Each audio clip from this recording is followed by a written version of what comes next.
Korsakov's is a disease of alcoholics and sometimes anorexics. Alcohol prevents the binding of B vitamins in your hippocampus, which makes new memories.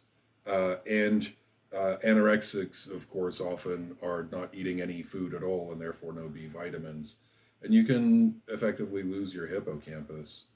So there's a story about a patient, and it's called "Can Anybody Tell Me?" 80 times a day, or 100 or more, seemed like a million by the end of his shift.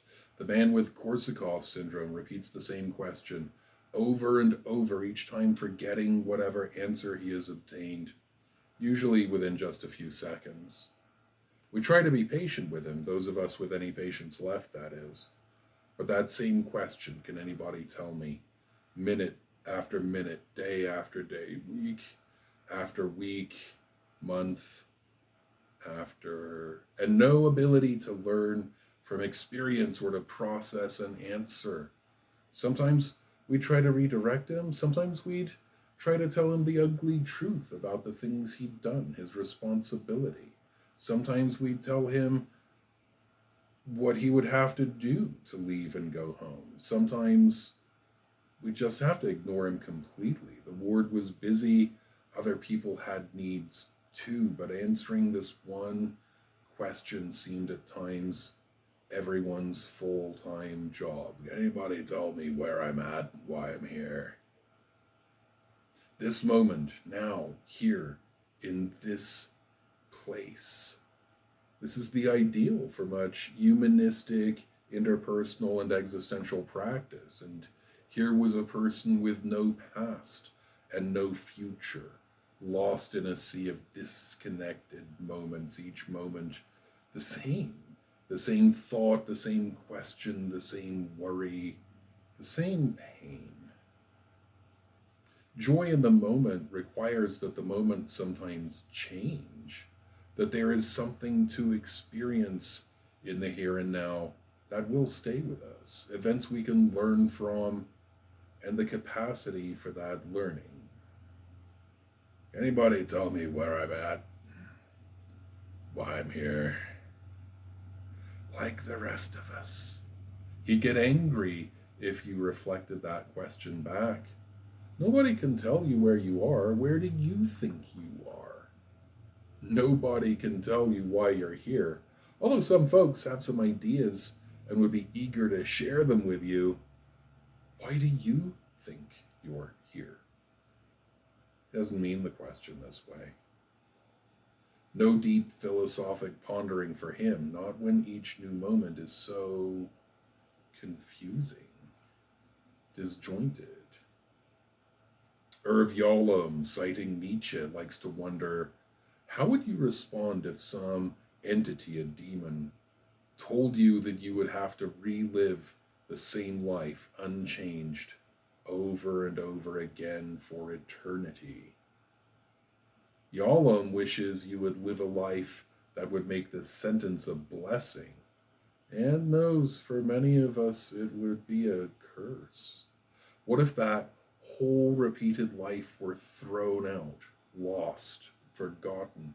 What if you awoke to just one moment, the present moment, time after time, with no memory of how you got there? In a real sense, this patient was a person with no identity.